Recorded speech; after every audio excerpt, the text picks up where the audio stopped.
not to shoot other people. Well, the good news is this was an individual event. Let me underscore that. And I started out by introducing to you our victim, Kevin Berry. He's 58 years old. He's a truck driver.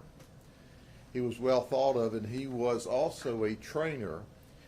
He was known to come to work early. He was due to be at work about 3:30 or 4, and at 2:16 we received a 911 call that said a 2017 white Dodge Ram 4x4 was in the turning lanes from the off-ramp of Interstate 4 to US Highway 27, and there's a guy laying beside it dead, and he's got a hole in his head. I'm sorry, he was not dead at the time, but he had a hole in his head. So obviously we respond immediately, and sure enough, this guy is in grave condition. He was not yet deceased at that moment in time. And we started our investigation, and what we determined is Kevin lives in Altamont Springs, and he was westbound on the interstate, and he took the off-ramp in order to go to 27, and almost at the intersection of Highway 27 is the business, the trucking firm he works for. He was very well thought of. We talked to friends and family. They said, hey, he didn't back down from an event. So if you get up in his face, he will push back.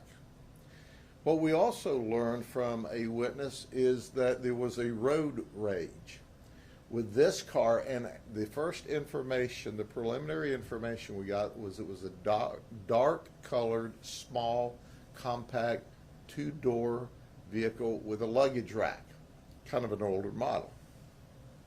This is how great our detectives are. That's the first information and what we released to you.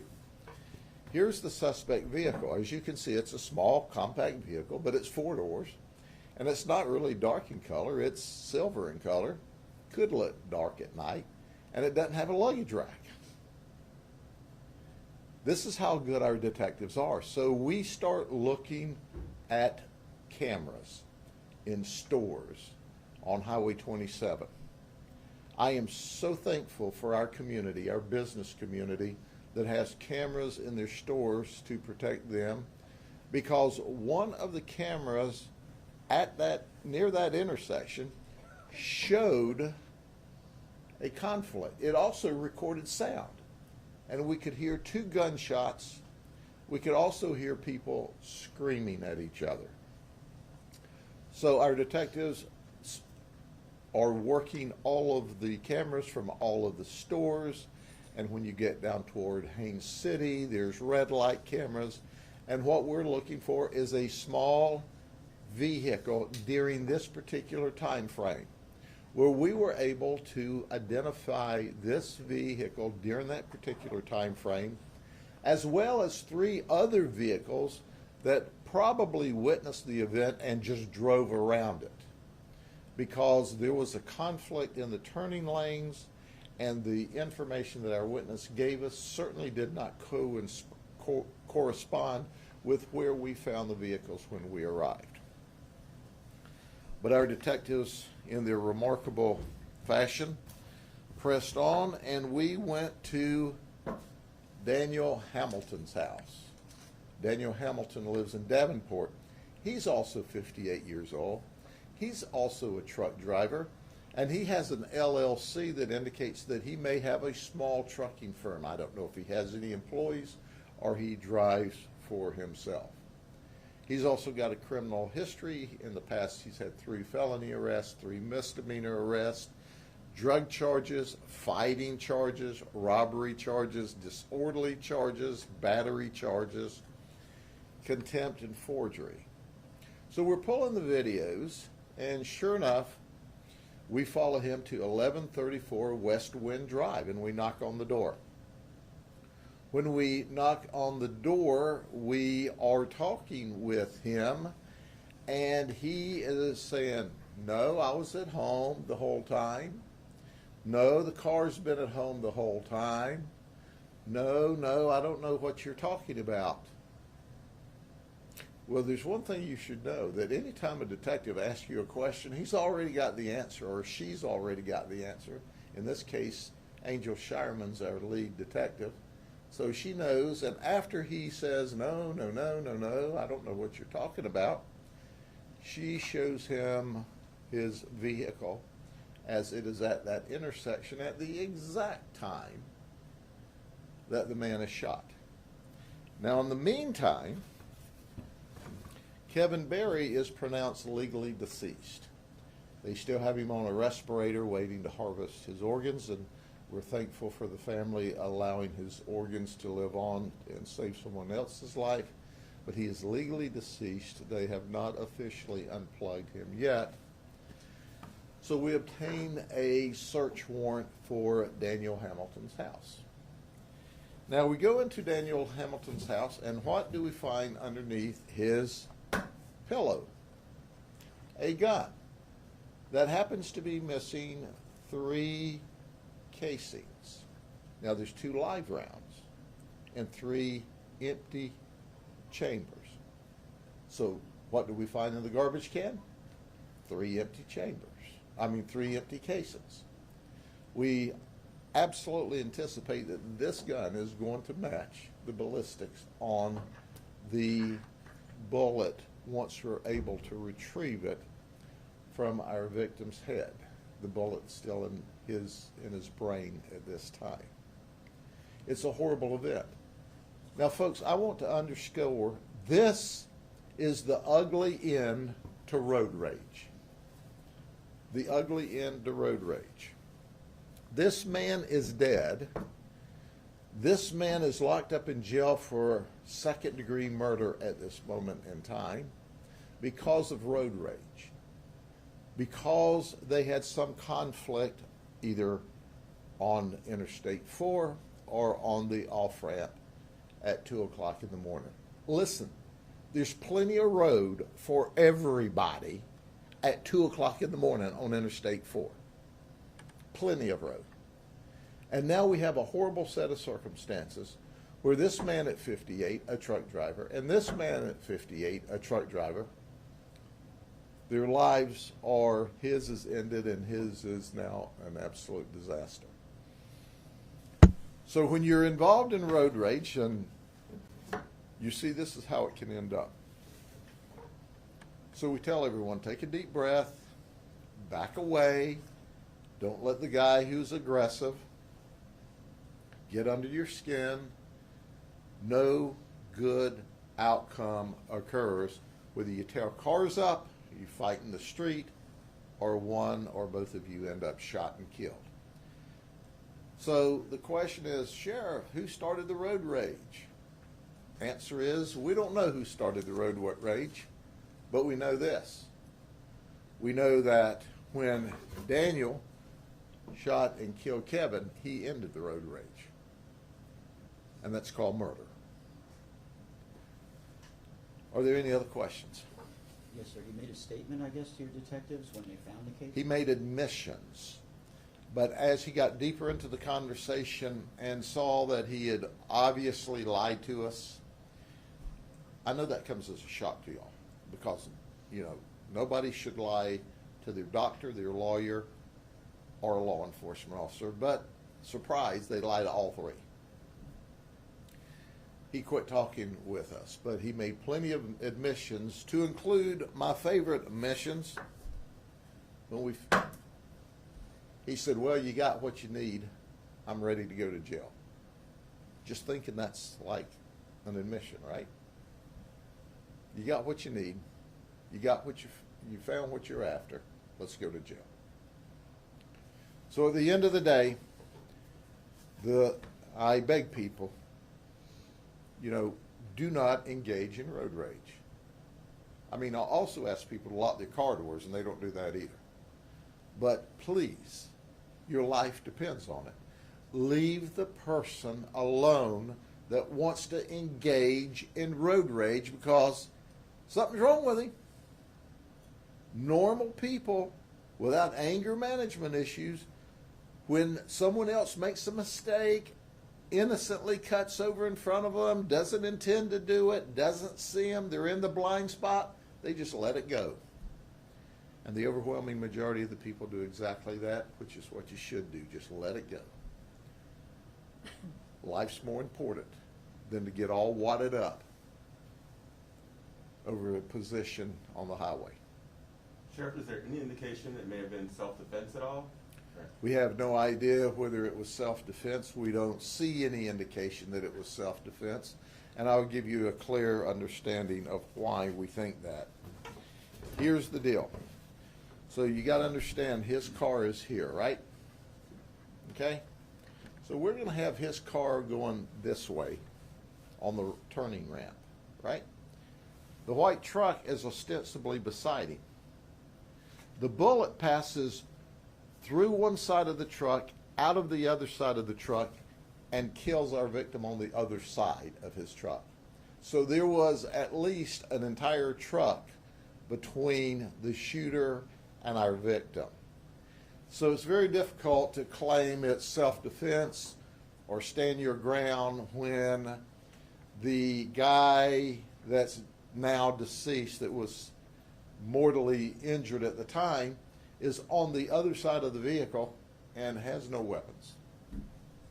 They were stopped when the shooting happened, or were they moving? One of them had cut the other off. When one of our witnesses drove around them, the white vehicle or the silver vehicle had actually turned, and they were kind of crossways in the road. They weren't straight in the turning lanes. By the time we got there, the white vehicle truck was in the turning lane. Of course, the suspect vehicle's gone. So they changed positions in their road rage even after our witness left. And both of them had windows down, screaming at each other when our witness drove around them. So they had words long before there were shots fired. How'd that work for them? How's their day today because of that road rage incident? And I'm sad. One guy certainly shouldn't be deceased. The other one wouldn't be locked up in the county jail for second-degree murder, tampering with evidence, among other charges. Anything else? It Yes, looks sir. like then that Mr. Berry was outside of his vehicle on the driver's side. The bullet you said passed through. The bullet went through the passenger side, through the driver's side, and hit Mr. Berry. So he was out of his vehicle. So he was down on the ground. They were stopped when the shooting actually happened. Yes, it appears that way. Are you listening with any other witnesses, maybe track down those other cars? We're still looking for those witnesses in those other cars. We certainly hope that they will come forward, because we need to talk to them and get their perspective of what occurred. That's very important for us to find the people in the other three vehicles. So, look, we've got one man that's legally deceased now, and will be off of the ventilator as soon as they harvest his organs. We got the suspect in jail. We just need your perspective. What did you see, and when did you see it? And where were you, and where were they when you saw it? Sheriff, you kind of touched on it a little bit, but there's an unsolved I-4 road rage shooting being investigated by Plant City Police. They took off on I-4, and there's no businesses there with cameras. So was that the missing piece here, that you were able to track the car with the cameras? We were able to track the car with cameras, which certainly made it much easier. And listen, the cameras were in people's businesses to ostensibly protect their business and to give them video footage so that if anybody came there to damage their business or commit crime. There's a reason crime's at a 51-year low in Polk County. It's because the community, the business community, and law enforcement all works together. And here is another example of the business community working with us with cameras that they purchased. That led us directly to this vehicle and this guy's house. And we're appreciative. So that's a good thing. And it's important that our suspect be held accountable for his conduct. Were they able to, with those cameras, Sheriff, get a tag? Is that how they were able to trace it to his house? We traced the vehicle all the way to his house. But, I mean, even though it was early morning, there are any number of vehicles that could be a small, like you said, the detectives had Sure. to look through the video and whatever. were the cameras good enough that they were able to figure out a tag, or how did they trace it to them? We traced the vehicle to the neighborhood, and then we went door to door in the neighborhood until we found the vehicle. From camera to camera to camera to camera, tracing the vehicle, is that what you're saying? Until we turned them to the Got neighborhood. it. From the different businesses. And there were a couple of red light cameras that we used to say, yep, he's still on the road. But thank you, business owners. Thank you for caring enough to protect your business and to help us gather evidence to protect your business. But in this case, you solved a murder for us, and we are immensely grateful. Sheriff, I was just wondering, and you may not know the exact number off the top of your head, but how many of these road rage incidents have you dealt with so far this year? There's not many of them that end up in murder. There's road rage incidents every day. Every day. What do you say to the community that's, there's no telling how long this road rage was going on I-4 before they pulled off? If somebody sees something like that and the road rage going on, where's the community for it? You know, I think that's the best example that I can give you is if you see something or hear something, say something. You can be saving someone's life. So you're exactly right. We don't know if this road rage incident started on the interstate, started once they were exiting, because both of them had a need to exit to 27. One was going south to Davenport to his home. The other one was going north to his place of work. So did it happen on the interstate or just on the ramp? Have no idea. But once again, you get angry, you get mad, you do things like this, people die. Other people go to prison for the rest of their life. Obviously a felon, he wasn't supposed to be in possession of a gun. Well, of course not. If he was convicted of those were arrests. I haven't checked on the convictions. Okay, anything else? Thank you very much. Be safe. And we're working on some, I think, an interesting case that we may have ready for you about Friday, it looks like now. Just depends on how fast our PIOs work. Let's do it now. I am more ready for it now than y'all are. Take care. Have a good day. Bye-bye. Thank you, Sheriff.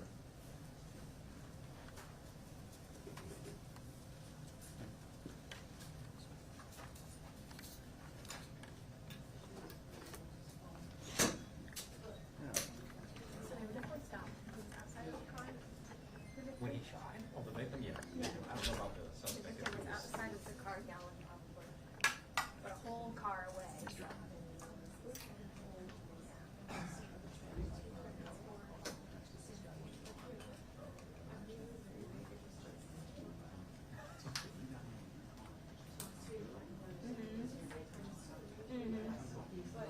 Right, right.